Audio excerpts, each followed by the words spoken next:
Since the dawn of PC gaming, any true enthusiast likely knows the joy of the hardware upgrade, specifically when it comes to graphics cards, that feeling of slotting the latest slab of silicon into your system, then immediately installing Crysis or some other hardware busting piece of software and marveling at the number of frames displayed each second. It is a joy which console owners have seldom known. That is until Microsoft introduced the FPS Boost program. The idea, games developed for prior generation consoles such as Xbox 360 or Xbox One are modified to support higher frame rates than originally intended. The results are often transformative, and today we're examining a new selection of games recently added to this very program. But it also uncovered something which I hadn't thought deeply about for quite some time: the generally poor performance of games released on Xbox 360 and PlayStation 3. It was, I'm certain, the single worst generation for graphics performance in the home console space ever. Well, if you ignore the Nintendo 64, that is. Did you know that more than 25% of the Sega Saturn library runs at 60 frames per second? Wild, right? Well, the point is, as we examine the games today in this video, I recommend paying close attention to the results on that original hardware. It might help you better appreciate the current and even last generation of game consoles from that perspective. So, with all that said, let's begin with two of the more stunning examples and two of my favorites on the list: Sonic Generations and Sonic Unleashed.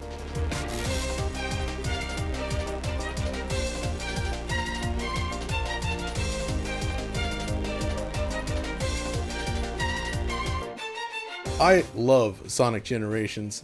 While it may not reach the heights of the 2D originals, I feel that this represents the best example of three-dimensional Sonic gameplay to date. The Boost style of gameplay retains the upper, middle, and lower tier design Sonic is known for, really testing your reaction time. It's this combination of high-speed movement and multiple paths that feels so satisfying to nail, and the perfect blend of beautiful visuals and excellent music complements it. It's an explosion of color and style that manages to hold up brilliantly even to this day. Problem is, in its original form, Sonic Generations was limited to just 30 frames per second, and even that was not a guaranteed target. In fact, during certain sections, the frame rate plummets to near unplayable levels. It feels absolutely awful when this occurs. Now, a PC version exists, but I've found that it has become increasingly finicky when you desire to play a quick session. You really have to rely on mods, which is where the new Xbox update comes into play. Sonic Generations had previously received a resolution boost update intended for Xbox One X, bringing the rendering resolution up to near 4K, essentially around 3520 by 2160 versus the 880 by 720-ish of the original game, but it was still limited to 30 frames per second. And this is of course where FPS Boost enters the picture. When played on Xbox Series X or Xbox Series S for that matter, the frame rate cap is eliminated, allowing the game to reach 60 frames per second. Xbox Series X retains that near 4K resolution noted earlier, while Xbox Series S renders instead around 1760 by 1440. You know, they've essentially multiplied the resolution on each axis to get to these numbers. So to put this update to the test, I needed to define key areas where the original game struggled. On Xbox 360 specifically, there are two areas I was most interested in. Firstly, the chemical plant zone when going through this pipe. And secondly, the reflective building facade and speed highway as Sonic plummets down the side of a skyscraper. In the case of Chemical Plant, this specific segment sees Sonic blasted through this tube, and it always exhibits stutters. This is even a problem shared with the PC version as well, and it basically required the community to develop this enhanced renderer to somewhat improve this. The building facade segment, however, is more serious on the console side. The frame rate plummets during this section, likely due to the planar reflections combined with the speed and amount of destruction. The rest of the stages honestly perform reasonably well, hitting their consistent 30 frames per second target, most of the time. So how does it fare on the new Xbox consoles? Let's begin with the Series X, starting with Chemical Plant Zone. First impressions suggest excellent performance. I continued forward, nearly holding my breath at times as I approached the tube of pain. Would Xbox Series X manage to survive this attack on its performance? The answer is yes, mostly. The experience is now virtually perfect with just a small number of frames intruding on this fluidity. I was impressed and amazed at how effortlessly the system managed to handle this specific section which has plagued the game since its inception.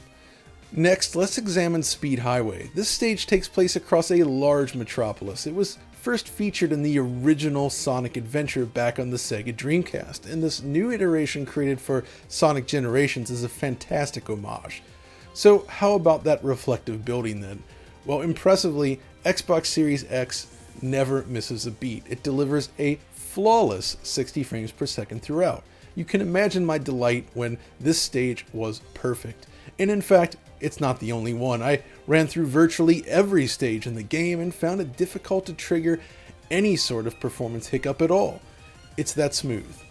Another benefit of rendering the game at such a high resolution is that certain things, such as the planar reflections featured in Speed Highway, also benefit from the boost in overall pixel count. The reflections on the building appear to be quarter resolution in their original form, which means on Xbox 360 they're effectively 180p, whereas on Series X they're now 540p. It's just a simple byproduct of increasing the overall rendering resolution, but it makes a huge difference. It's honestly rather impressive how well the game's assets and effects scale up to this higher resolution, but then again, we already knew that thanks to the PC version. The good news though is that this also applies to Xbox Series S, which, with a slight resolution reduction, manages to power through Chemical Plant without an issue at all. It's completely fluid. The only real caveat here is that testing it on Xbox Series S required us to purchase another copy of the game due to its lack of a disk drive.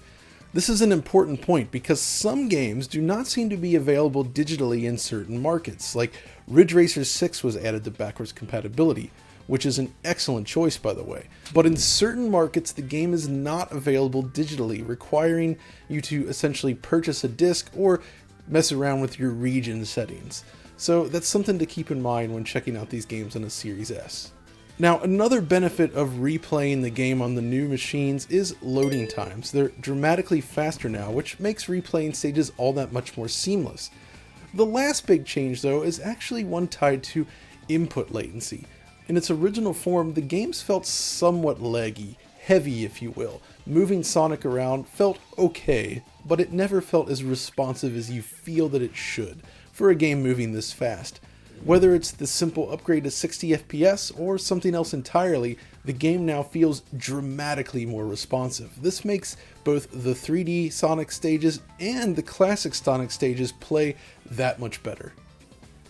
And honestly, while playing through the game again, I kind of felt like it was a miracle that this was even possible at all on Xbox 360 or PlayStation 3. Sonic moves extremely quickly in this game. You cover a lot of ground in a matter of seconds. The Hedgehog engine powering the game was architected to handle these high-speed traversal scenes while retaining a high level of detail, and it genuinely works even now. More impressively, it features pre-calculated global illumination. See that green glow on Sonic? That's the result of light bouncing off the grass up onto Sonic's quills. It was a remarkably advanced feature for the time. All of this combines with exceptional depth of field and per pixel motion blur used to accentuate movement. And this is when we move on to the next game, because a lot of this can also be said of Sonic Unleashed, which is the game which pioneered the Hedgehog engine. This is my escape. I'm running through this world and I'm not looking back. 'Cause I know I can go where no one's ever gone and I'm not looking back. But how This one also received support via FPS Boost, and is perhaps even more important as this is a game that did not have a PC conversion, though there exists a mod for the PC version of Generations, which I've covered in another video. So here's the thing about Sonic Unleashed. It never received a boost in resolution, which means it still runs at the original 800 by 720 as it did on Xbox 360. but in light of the improved frame rate, I think we can let that slide. So you might be wondering then, why is this such a big deal? Well, this is why. You see, this is one of the last stages in the game, Adabat. It's beautiful and it's challenging, but it also runs only in the loosest sense of the word. The frame rate is abysmal, at best. In its original form, it was really never possible to fully enjoy aspects of the game as a result of the low performance. While some of the simpler stages did manage to hit the 30 FPS target with regularity, at least on 360 anyways, many of these stages would dip into the 20s or even the teens as you race through them at a high speed. And that's not even getting into things like stutters. Yes, a game shipped in this state back in 2008. It's really quite shocking. Now again, it's important to stress that not every stage is this dire, but Adabat has become sort of the stuff of legend as a result of its very poor performance. So to fully understand the situation then, I promptly loaded up this stage on my Xbox Series X and began my journey. The initial obstacle course proved to be no issue for the Xbox. It effortlessly glided through the stage, and even managed to stir emotions in me. It was as if I'd taken a small bite of a forbidden fruit. It wasn't really supposed to run this smoothly, but I knew that this was just the beginning, so I continued. I reached the first choke point, a sharp curve through the forest, and watched as the Series X dropped exactly 1 frame before plowing ahead. An impressive start. I knew the next section, though, would be the true test, running through the forest at high speed, dodging enemy laser blasts. This part brings Xbox 360 to its knees. Xbox Series X, however, it dropped exactly 9 frames during this section. 9 frames! It's a new record, I think. But I knew there was one last challenge to tackle here, one that would be even more demanding than this initial forest section. Was the Xbox truly ready for this? This time, the system grunted under the load, but dropped precisely 21 frames before forging ahead, mostly unfazed. Very, very impressive. After passing this test, I had little doubt that the rest of the game would prove no challenge for the Xbox Series X, and I was completely correct. Every stage I threw at the system ran flawlessly. And just like Sonic Generations, the input lag has been reduced significantly, leading to a more responsive game. So while the resolution has not been increased and it looks and runs the same on Xbox Series X and Xbox Series S, the leap over the 360 and especially the PlayStation 3 version is so significant that it has completely transformed the game. Even the Werehog sections, which feature competent brawling, are much improved thanks to the more responsive controls and higher frame rate. Okay, one last Sonic thing before we move on. Sonic and All-Stars Racing Transformed also received an FPS Boost update. This is one of my favorite kart racers of all time, coming from Sumo Digital. It plays like a dream, serves as excellent Sega fan service, and offers multiple modes of play, keeping the tracks feeling especially fresh. The problem is, in its original form, it ran at just 30 frames per second, at least on console, which is why I wanted to highlight the game here briefly. It's true that it still renders at just 1152 by 544. The boost in frame rate results in a much more pleasant experience. It now feels every bit as good and fluid as the PC version, just at a lower resolution. The point is, if you like racing games, I do recommend giving this one a look. It's still remarkably good. But I suppose that's enough Sonic the Hedgehog for the time being, and if your retinas have been seared by the vibrant colors of these games, I have the solution for you with our next one.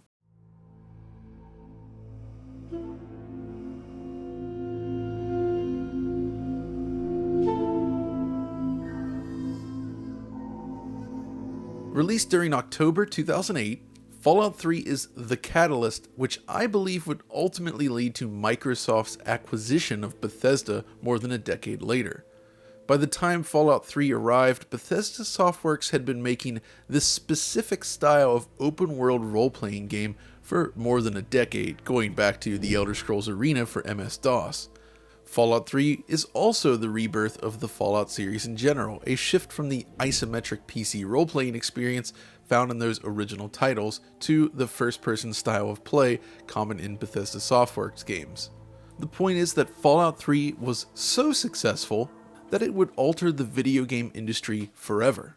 It was also a game which introduced console players to Fallout, releasing on Xbox 360 and PlayStation 3 alongside the expected PC version, and that console release is fascinating. Firstly, on Xbox 360, it manages to run at a 720p native resolution with 4x MSAA while targeting 30 frames per second. This is an upgrade over its prior game, The Elder Scrolls IV: Oblivion. I was surprised to find that during general exploration, the game manages to reach 30 frames per second with surprising regularity, again, an improvement over Oblivion. Sure, torn frames would appear from time to time, but it remained playable enough.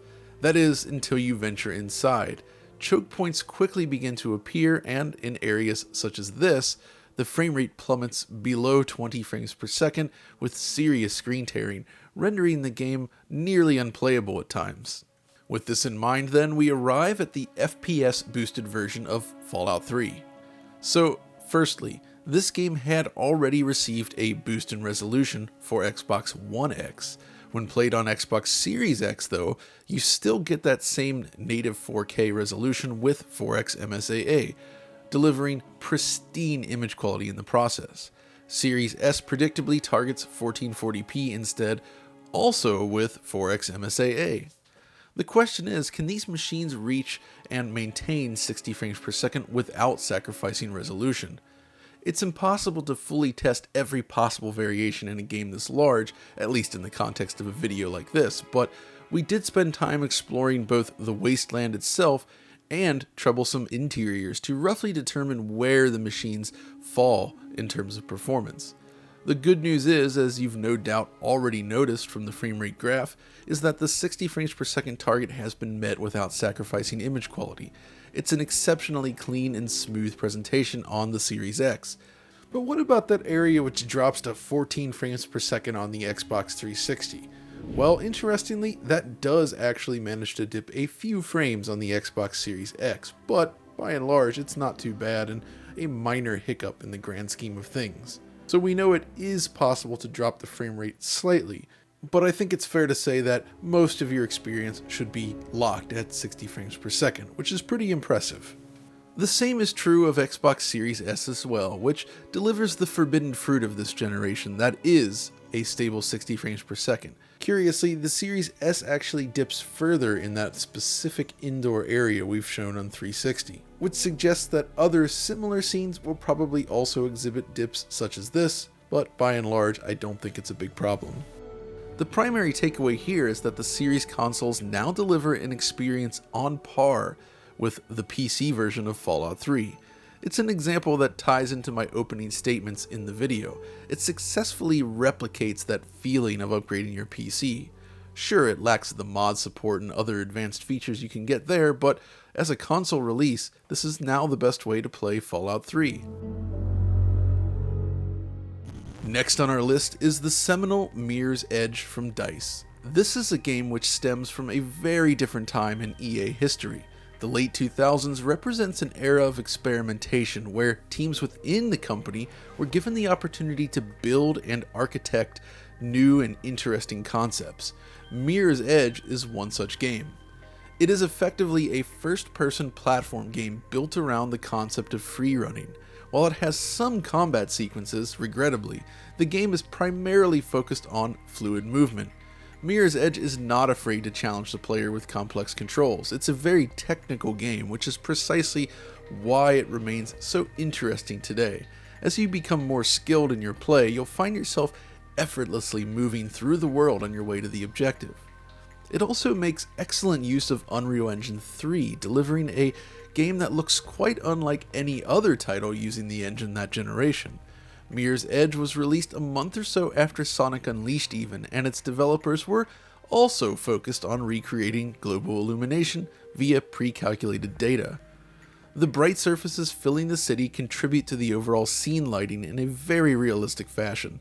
Bright red walls appropriately bleed into stark white surfaces, and it remains stunning to this day. On Xbox 360 and PlayStation 3, however, the game was marred by poor performance. It was capped at 30 frames per second, but both consoles failed to lock to this frame rate, often dipping below while exhibiting egregious screen tearing. As a result, many of the game's more impressive set pieces were ultimately spoiled by this poor performance. A PC version, which included more advanced physics simulation, did solve this problem, but on consoles we were left with no options for years. That is until Xbox One X, when Mirror's Edge received an update increasing the resolution to 4K and solving the performance dips, but unfortunately it remained capped at 30 frames per second. That changes with FPS Boost. Critically, like Fallout 3 and Sonic, Mirror's Edge retains the same high resolution output, which on Xbox Series X is native 4K and on Series S is 1440p, but you get a boost to 60 frames per second. I love this comparison shot, honestly. This is a game where just a boost in resolution has a transformative effect on the overall look. The combination of a higher pixel count with this smoother frame rate really changes the game. This time, however, the results fall ever so slightly short compared to prior games we've examined in this video. The general level of performance is excellent, and it definitely reaches 60 frames per second, but throughout, while traversing the city, I noted multiple instances where the frame rate would dip into the mid-50s. This seems to occur in nearly every mission at some point or another, but thankfully, the drop is minor enough that it only has a minor impact on overall fluidity. If you're one of the lucky ones that has access to a VRR capable display, the issue is cleaned up as well, so keep that in mind. The general result here is fascinating, however, as it does help demonstrate why some Xbox One X enhancements are lost when FPS Boost is enabled, but in this case I feel they've made the right choice by allowing both. Aside from these small pockets of disturbed frames, the rest of the experience is extremely fluid.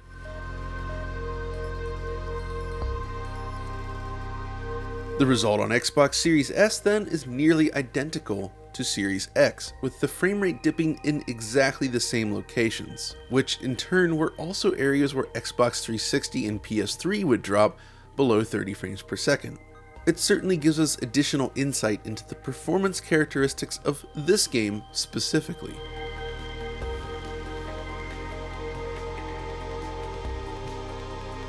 The other major revelation here, however, lies in the dramatically improved loading times. The moderately lengthy loading screens that pepper the original experience have been nearly eliminated, leading to an even more seamless experience. It's extremely quick. This is an improvement shared with most other games we'll be mentioning today, but it stands out more than others in this case, I feel. Ultimately, Mirror's Edge is one of the most impressive games available via backwards compatibility, as a result of both image quality and frame rate improvements, as well as the strength of the source material. Mirror's Edge has aged brilliantly, and now that it supports auto HDR as well, it's truly a stunning visual showcase and feels every bit as fresh today as it did in 2008. If this looks appealing to you at all and you have not played it, I recommend getting on that immediately. The next game then is another Unreal Engine 3 title, and perhaps one of the most technically advanced games of that particular generation, Gears of War 3. This is the game that introduced players to Epic's Lightmass, another pre-calculated global illumination solution which persisted in Unreal Engine for many years, even to this day. This helps solve a lot of problems related to the overly contrasty look of the original two Gears titles. Light now correctly bleeds out into shadowed regions, leading to a more natural appearance. Gears 3 also introduced excellent per-pixel motion blur across the board, crepuscular sun rays, and more. It's a beautiful and exceptionally well-made piece of software. On Xbox 360, Gears 3 runs at 720p while targeting 30 frames per second, much like other entries in the series.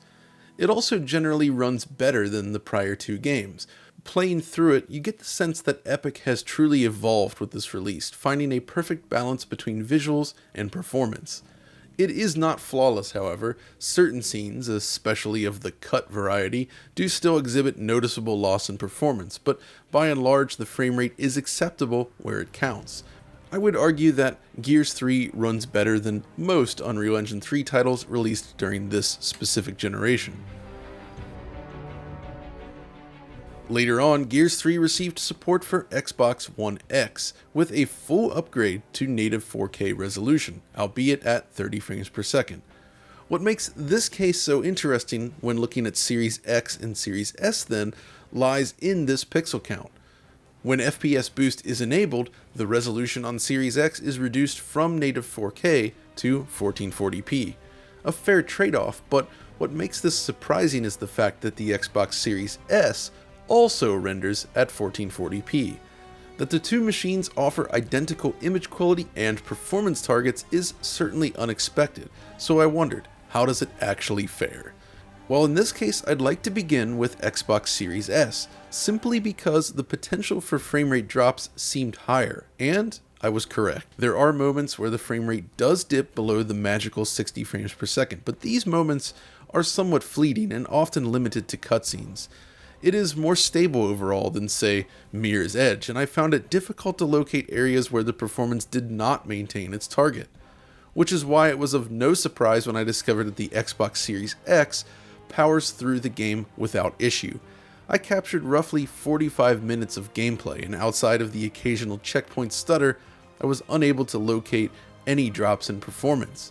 Which makes me wonder why they needed to reduce the resolution to 1440p in the first place, especially given the performance on Xbox Series S. Did the team run into an unexpected bug? Was the performance degraded in a significant fashion? I'm genuinely unsure at this point, but that's how it is. Honestly though, despite this slight resolution drop, just having access to a super fluid version of Gears 3 is awesome, and in fact, the entire Gears series now runs at 60 frames per second on modern Xbox consoles.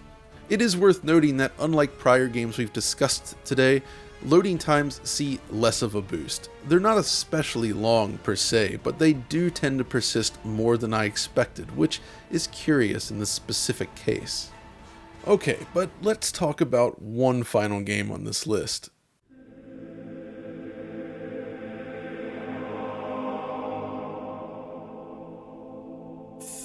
This is the original Assassin's Creed, a game that, at the time, presented concepts that felt truly revolutionary, an open-world assassination game focused on the minutiae of this brutal career path.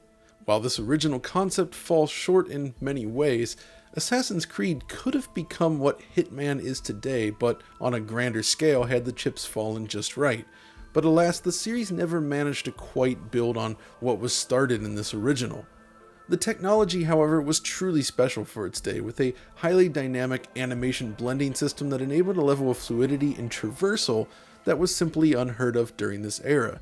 You have to remember that the climbing of a structure in this way wasn't really something that had existed before Assassin's Creed. And that's not even getting into the size and scope. It was a supremely impressive game. And on Xbox 360, Assassin's Creed runs at a native 720p with 2x MSAA, delivering clean results. It uses an adaptive VSync setup as well, meaning torn frames can occur when the game is under load. It's honestly rather impressive on Xbox 360, though the PlayStation 3 version is nigh unplayable in comparison. The first installment actually manages to run better than all of the sequels, which would release on the same hardware, though it is still far from perfect. Like other games we've discussed today, Assassin's Creed received Xbox One X enhancements, allowing a boost to native 4K. This also enabled other improvements such as enhanced texture filtering and improved shadow rendering. It looks much more in line with the PC version as a result. Thanks to FPS Boost, however, the frame rate cap has been pushed up to 60 frames per second rather than 30, and the results are rather impressive. The 4K resolution and improved visuals are retained alongside this boost in performance, so I jumped into a mid-game save and proceeded to basically run around a couple different environments, searching for dips in performance. By and large, the frame rate maintains its 60 frames per second target without issue, but in very specific sequences I did note minor drops such as this, below the 60 frames per second target. Thankfully, this seems to be relatively uncommon, but it is worth noting as it could occur in other areas during the game. The Xbox Series S is much the same, operating around 1440p instead. You get that same fluid 60 frames per second update, and it feels wonderful to play. I would honestly suggest going back to this game and giving it another try if it's been a while, especially if you've played the more modern Assassin's Creed games. There's definitely something to this original concept that feels somehow pure in a way that the new ones do not. And for that, I definitely urge you to revisit the game. I'd like to conclude this video by reiterating just how valuable this sort of work truly is. The Xbox team is effectively rescuing games from their performance prisons, breathing new life into games that had been rendered borderline unplayable at points.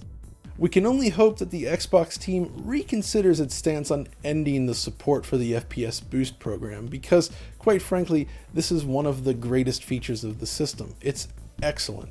Perhaps they will revisit it again when it's time for the Xbox Series XX or whatever it's called. But that's all from me for now. If you enjoyed this video, be sure to let us know. Like, subscribe, ring the notification bell, and be sure to check out the Digital Foundry supporter program. There's lots of cool stuff happening right over here. But that's all from me for now, so thanks for watching.